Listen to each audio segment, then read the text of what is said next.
My name is Maya Chen.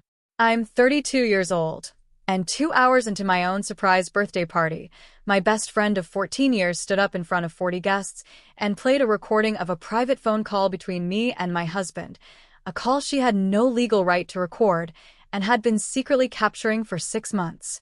She wanted to expose me as a cheater, destroy my marriage, and humiliate me in front of everyone I loved. What she didn't know is that I'd found out about the recordings 5 weeks earlier, and I'd spent those 5 weeks building something of my own. Before I tell you what happened next, I want to take you back to the beginning, because the 6 months of secret recordings only make sense once you understand exactly who Vanessa Park is, and exactly how long she'd been waiting for a moment like this. If you're the kind of person who needs to know how this ends before you can breathe normally again, subscribe now, because I post stories like this twice a day, and the comment section on the last one was honestly better than the story itself. Okay, let's go back to the beginning. How I met Vanessa. I met Vanessa Park 14 years ago during our freshman year at UCLA. We were assigned as roommates in a cramped dorm room that smelled faintly of stale popcorn and someone else's perfume, and we bonded, almost immediately, over the specific, unspoken loneliness of being 18 and 1,000 miles from home. She was from San Diego, a city girl with perfectly highlighted hair and a wardrobe that cost more than my family's monthly rent. I was from a small town outside Fresno, the daughter of Vietnamese immigrants who'd run a modest nail salon for 20 years and had saved every penny to send me to college. We were an unlikely pair, honestly. Vanessa was loud, confident, the kind of person who walked into a room and expected everyone to look at her, and usually they did. She was effortlessly charismatic in the way that made people want to be around her, want her approval, want to be included in whatever orbit she was currently occupying. I was quieter, more observant, the kind of person who noticed things other people missed but didn't always say them out loud. And yet somehow we fit. She drew me out of my shell. I grounded her when she got too caught up in her own drama. We spent 4 years sharing everything: clothes, secrets, late-night study sessions, heartbreaks, dreams. After college, we moved to San Francisco together, sharing a tiny apartment in the Mission District that cost more than either of us should have been spending but felt impossibly glamorous at 22. We built our adult lives side by side. She climbed the corporate ladder at a tech startup, eventually becoming a senior marketing director. I worked my way up in the nonprofit sector, eventually becoming the development director for a Bay Area organization focused on youth mentorship and educational equity. She got married first to a finance guy named Derek, and I was her maid of honor. I got married a few years later to my husband Marcus, and she was mine. For 14 years, Vanessa was the person I called first with good news, bad news, and everything in between. She knew my passwords. She had a key to my apartment. She was the godmother to my dog. She was, genuinely, the closest thing I had to a sister. I want to tell you all of this first because I need you to understand something important. What happened between us didn't come from nowhere, but it also didn't come from a place of pure, simple malice that I could have seen coming from a mile away. It came from something much more complicated, a slow, creeping rot that had been building for years, invisible from the outside, until it finally broke through the surface in the worst possible way. The beginning of the end. I want to walk you through the 2 years before the party, because the recordings and the confrontation didn't happen in a vacuum. They were the result of something that had been building, slowly, steadily, in ways I didn't fully understand until I had the luxury of hindsight. About 2 years ago, Vanessa's marriage to Derek fell apart. I don't want to share all the details because they're not really my story to tell, but the short version is that Derek had been having an affair with a colleague for nearly a year, and Vanessa found out in the worst possible way, by walking in on them in her own apartment, on her own birthday, while she'd come home early from a business trip that she'd actually cut short because she missed him. It was brutal. It was humiliating. And it fundamentally changed something in her. I was there for her through all of it. I brought her takeout at 2 a.m. when she couldn't sleep. I let her cry on my couch for hours while I just sat there, holding her hand. I helped her find a therapist. I helped her pack up Derek's things when he finally moved out. I believed then, and still believe now, exactly the kind of friend she needed during the darkest period of her life. But something shifted after the divorce. Vanessa had always had a competitive edge, a need to be the best, the most successful, the most admired, but after Derek, it became something sharper, more desperate. She started comparing our lives more openly. She'd make comments about my marriage that seemed warm on the surface, but felt pointed underneath. "It must be nice to have a husband who actually comes home on time," she'd say, or "Marcus is so devoted to you. I can't imagine what that must feel like." At first, I dismissed it as her processing her own pain. People in grief say things they don't fully mean. But over time, I started noticing a pattern. When I got a promotion at work, Vanessa was less enthusiastic than I expected. When Marcus and I bought our first house, she found a dozen reasons to criticize the location, the layout, the school district. When we talked about starting a family, she made the kind of jokes that weren't really jokes. "Are you sure you're ready for that? You've barely had time to enjoy being married." I want to be honest that I didn't confront her about any of this at the time. I told myself I was being too sensitive. I told myself she was still healing. I told myself that 14 years of friendship deserved more grace than a few passive-aggressive comments. But I also started pulling back, just slightly. I stopped sharing quite as much. I started calling Marcus first instead of Vanessa when something good or bad happened. I didn't do it consciously, not at first. But I think some part of me recognized that the ground beneath our friendship was shifting in ways I didn't fully trust. The secret charity work. About 8 months before the party, I started a side project that I didn't tell Vanessa about. And I want to explain why, because this is the part that ended up being central to everything that happened.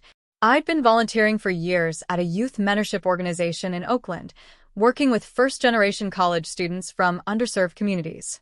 It started as something small, a few hours a month helping kids with college applications, but it grew into something bigger, something that mattered to me in a way I hadn't fully anticipated. I started working with one young woman in particular, a 17-year-old named Jasmine, whose story reminded me so much of my own that I couldn't stop thinking about her. Her parents were immigrants, like mine. She was the first person in her family to apply to college. She was brilliant and determined and terrified that she wouldn't make it. I started spending more time with Jasmine, helping her with her applications, coaching her through interviews, even helping her family navigate the financial aid process. Eventually, I realized that what I was doing with Jasmine was something I wanted to do for more young people, that I had the skills and resources to start something real. So I started a small nonprofit, very quietly, without any formal fanfare.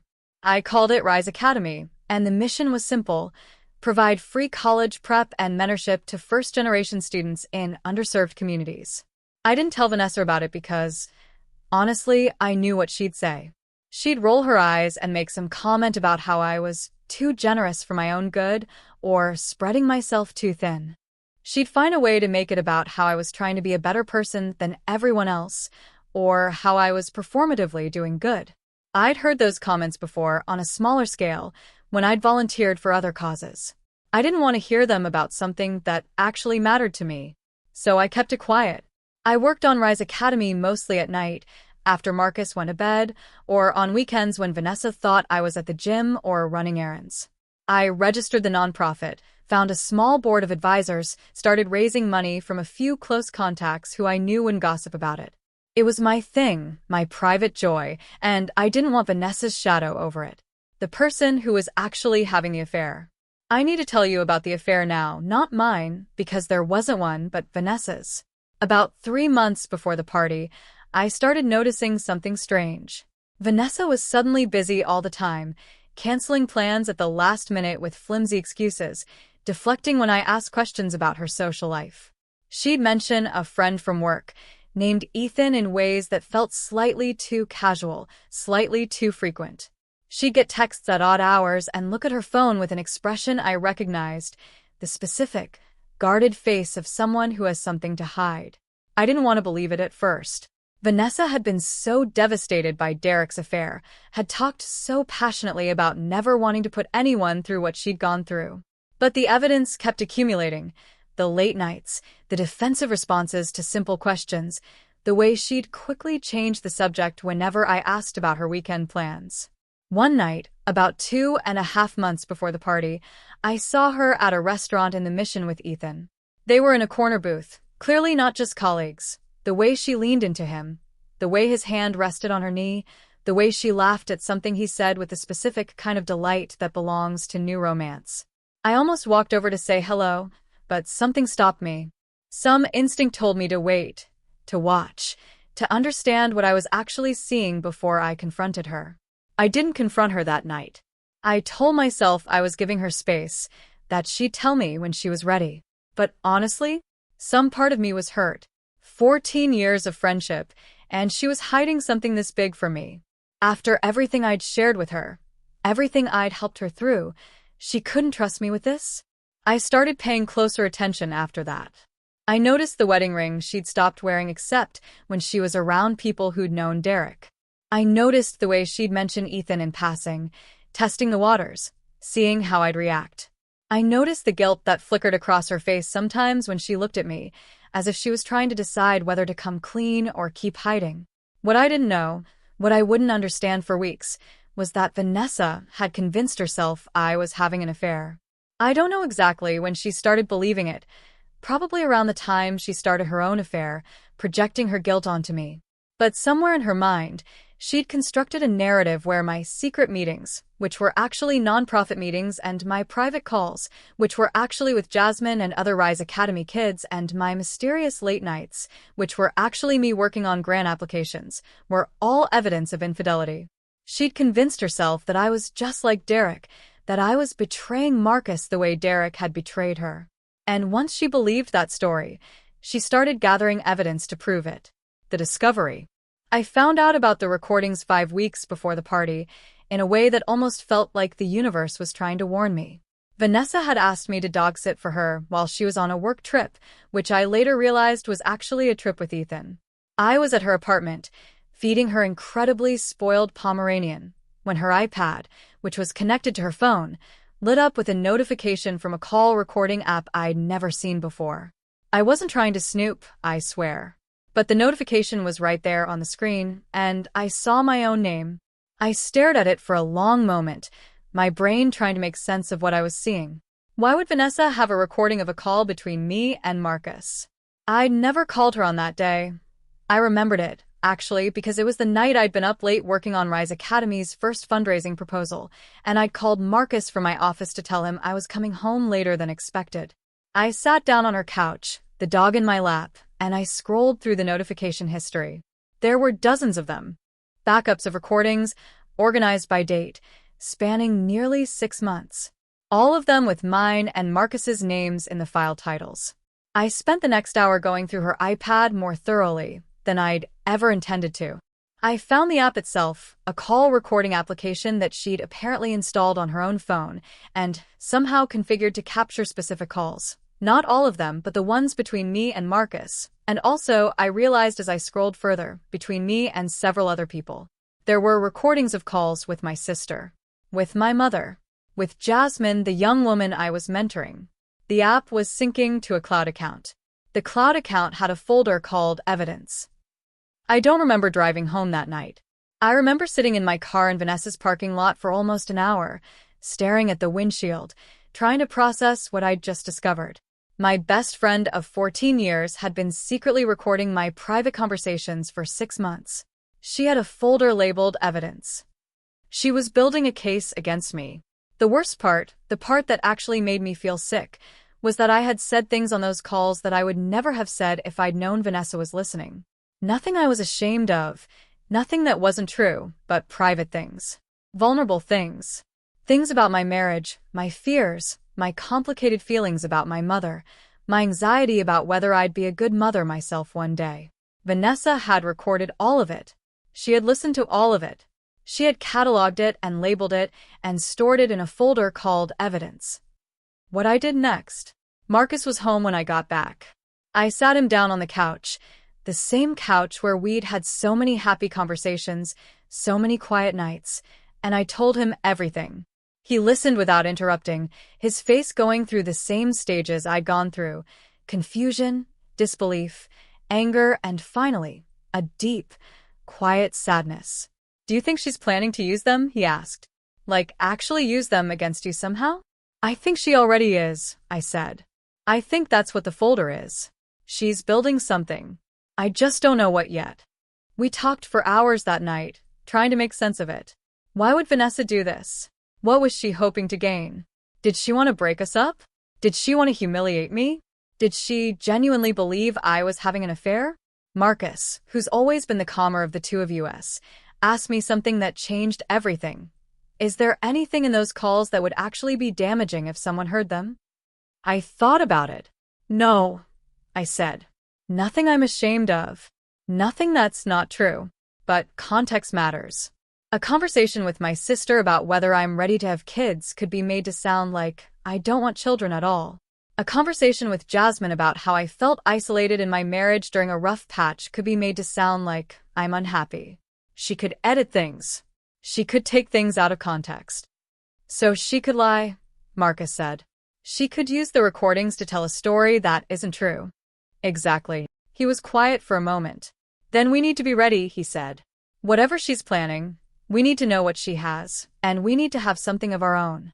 The 5 weeks of preparation. I want to walk you through exactly what I did over the following 5 weeks, because I think this is the part of the story that actually matters most, more than the confrontation itself, more than the satisfying reveal. The preparation is the real story. First, I consulted with a lawyer. My cousin Elena is a privacy attorney in San Francisco, and I called her the day after I discovered the recordings. I told her everything, and she listened with the specific kind of attention that lawyers give to problems they immediately recognize the shape of.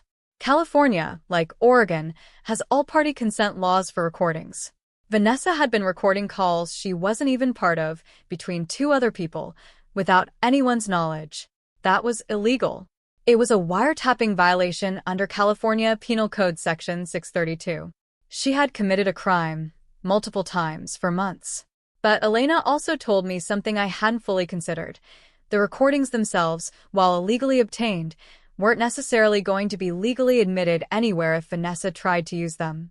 But more importantly, Elena gave me a clear explanation of exactly what I was and wasn't legally permitted to do in response.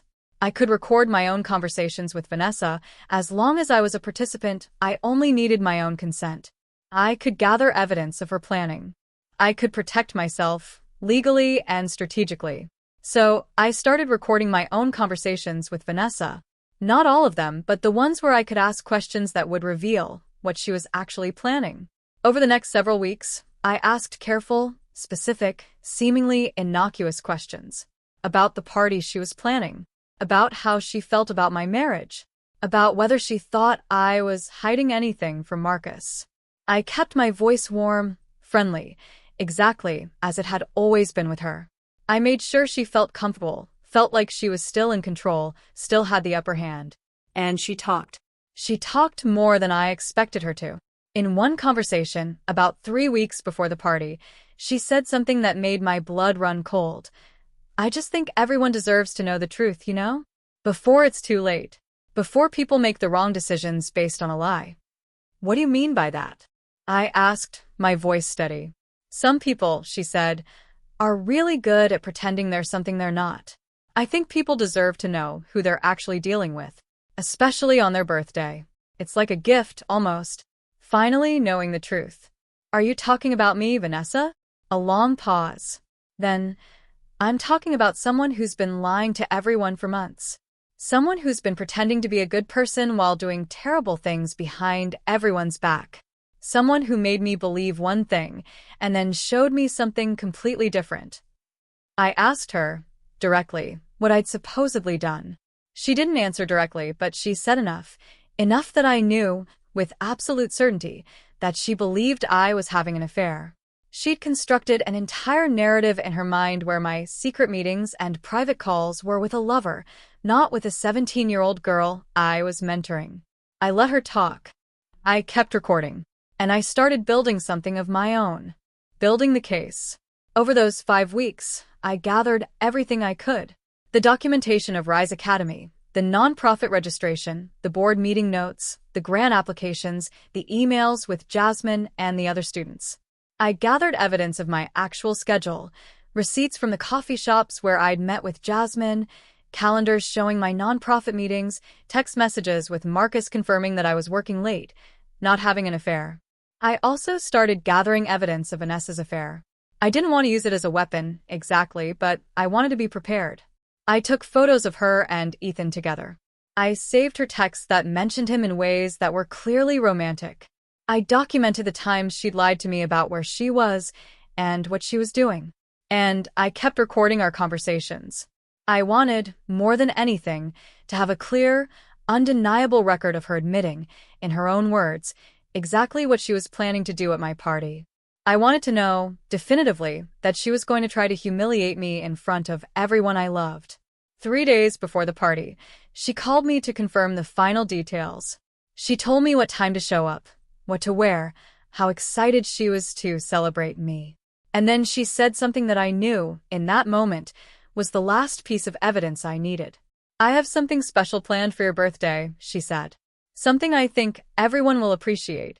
A little surprise. A little truth-telling. You'll understand when you see it." "What kind of truth-telling?" I asked. "The kind where people finally see things for what they really are," she said. "The kind that changes everything. I've been working on it for a long time, Maya. I think you're going to be really, really surprised." "I'm sure I will be," I said. And I hung up the phone and played the recording back just to make sure I had it clear. The party was held at a rented event space in the Mission, a beautiful, airy room with exposed brick walls and warm string lights, and the kind of carefully curated aesthetic that Vanessa had always excelled at. There were about 40 guests, mutual friends from college, colleagues from my nonprofit work, Marcus's family, my own parents, and a handful of people I didn't know well but who Vanessa had apparently invited. When I walked in and everyone yelled surprise, I genuinely was surprised. Vanessa had done a good job hiding it, even though I'd known she was planning something. The room was full of people I loved. The food was incredible. The decorations were beautiful. For a moment, just a moment, I allowed myself to forget what I knew was coming. The first 2 hours of the party were genuinely lovely. I hugged people I hadn't seen in months. I laughed at toasts. I ate too much cake. Marcus kept his hand on the small of my back, steady and present, and every time I caught his eye, I saw the same question in his expression. Is it happening yet? And then, about 2 hours into the party, Vanessa stood up and clinked her glass for attention. "Everyone," she said, her voice warm and smiling. "I want to say something. I've been planning this party for months, and I'm so happy everyone could be here to celebrate Maya. She's been my best friend for 14 years. She's been through so much with me. But I think there are some things that people need to know before we all just keep pretending everything is fine." The room quieted. I watched the shift in people's expressions, the subtle movement from celebration to confusion, the way laughter faded into attention. "You see," Vanessa continued, "for the past several months I've noticed some things. Things that didn't quite add up. Things that made me wonder if Maya was really the person she's been pretending to be. And because I care about her, because I care about all of you, I think you deserve to know the truth." She pulled out her phone. "I've been recording some conversations," she said, "and I think it's important that everyone hear what Maya really thinks about her marriage, about her family, about the people who love her. In her own words." She pressed play. The recording that came out of her phone was short, maybe 30 seconds, and it was my voice, pulled from a call with Marcus from about 3 months earlier. In the clip, I was saying something about feeling overwhelmed, feeling like I needed space, feeling like I wasn't sure I was cut out for the life I was living. It was edited, I realized immediately, to cut off the context, the part where I'd been talking about the nonprofit, about burnout, about the stress of building something from nothing while also working full-time. Out of context, it sounded like I was unhappy in my marriage. In context, it was a conversation about professional and personal exhaustion. The room went absolutely silent. I felt 40 pairs of eyes shift toward me, waiting to see what I would do. I stood up. What I said, and what I played. "Thank you, Vanessa," I said, and I want you to understand that my voice did not shake, because I had been preparing for exactly this moment for 5 weeks. "I want to thank you for bringing this up tonight, because I have something I'd like to play too. I want every single person reading this to imagine, for a second, the specific look on Vanessa's face in that exact moment, the confident, prepared woman who just played her one piece of leverage, suddenly realizing, in real time, that the person she'd ambushed had walked in with leverage of her own. Comment below and guess what you think happened to her expression, because I promise you, the actual reaction was even more dramatic than whatever you're imagining. I took out my own phone. Before I play this, I said, I want to be clear about something for the record, in front of everyone here. What Vanessa just did, recording private phone calls between me and Marcus without our knowledge for 6 months, then playing them publicly, is not just a betrayal of trust. It's illegal under California Penal Code Section 632. Recording a conversation you're not even a participant in, without consent from anyone on the call, is a wiretapping violation. I have documentation of that, prepared by an attorney, ready to be filed if it ever needs to be. I let that land for a moment. Vanessa's face had already started to change, the confident posture from a minute earlier visibly draining out of her, her hand, still holding her own phone, slowly lowering to the table. What I'm about to play is different, I continued. These are recordings of conversations I had directly with Vanessa, where I was a participant on the call. Under California law, that's completely legal because I only need my own consent to record a call I'm part of. I recorded several conversations with Vanessa over the past 5 weeks, after I discovered what she'd been doing to us for 6 months. I want everyone here to hear exactly what she said, in her own words, about her plans for tonight. I pressed play on the recording from 3 days before the party, the one where she told me she had something special planned, a truth-telling that would change everything. I let it play in full. The room listened in absolute silence as Vanessa's voice came through my phone, smug and confident, talking about how she was going to finally show everyone who Maya really is. When the recording ended, I pressed play on another one, this one from about 3 weeks earlier, where Vanessa had said, "Some people are really good at pretending they're something they're not. I think people deserve to know who they're actually dealing with."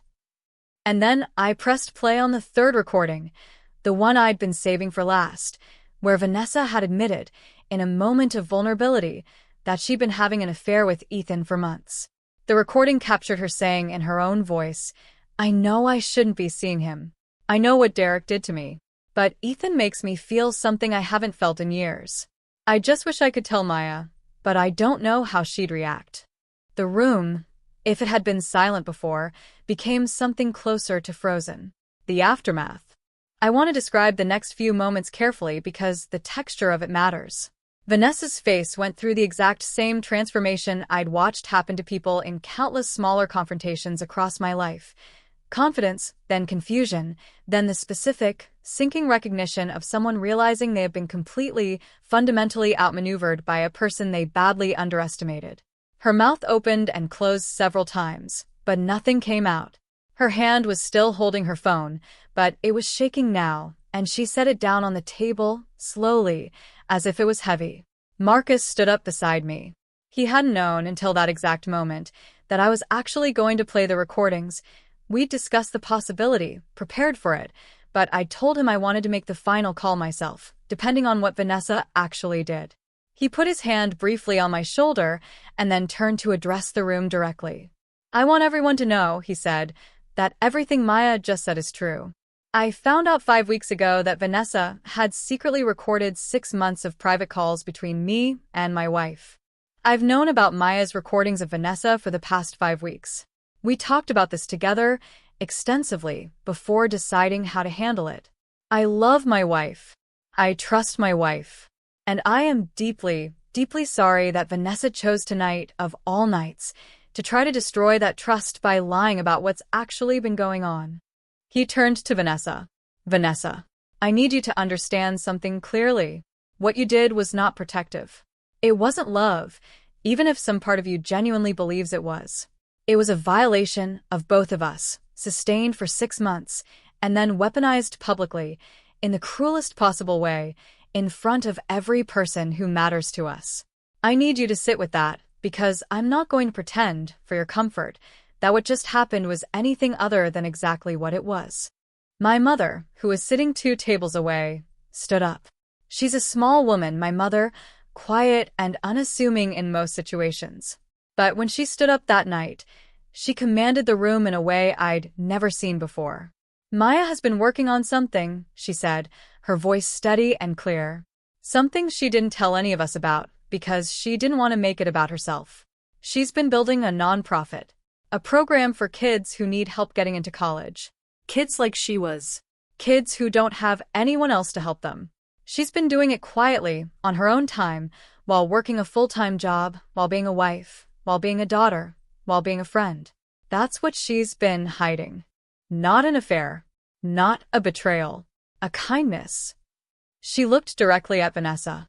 And you, who have known her for 14 years, who have called yourself her best friend, who have been the person she trusted most in this world, you tried to destroy her because you were jealous. Because your own marriage fell apart, and hers didn't.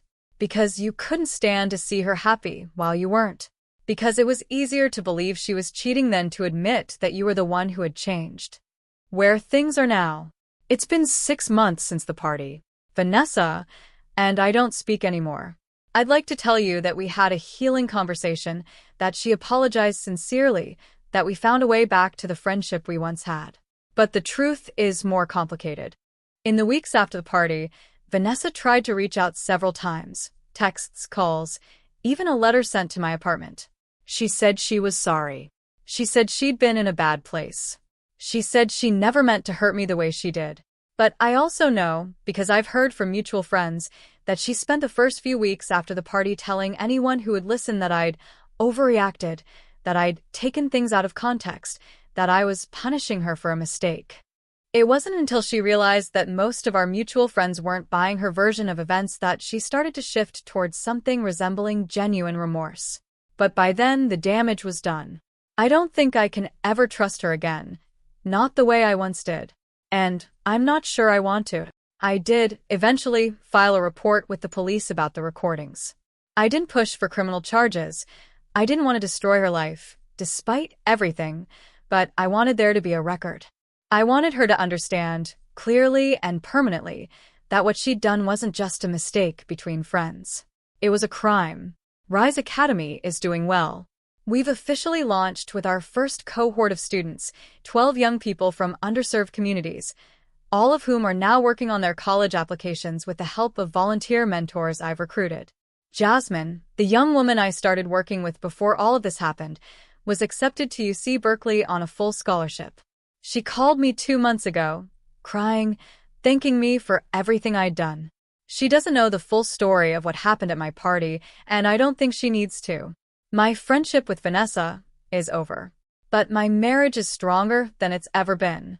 Marcus and I have talked more in the past 6 months than in the previous 2 years about trust and vulnerability and what it means to be a team.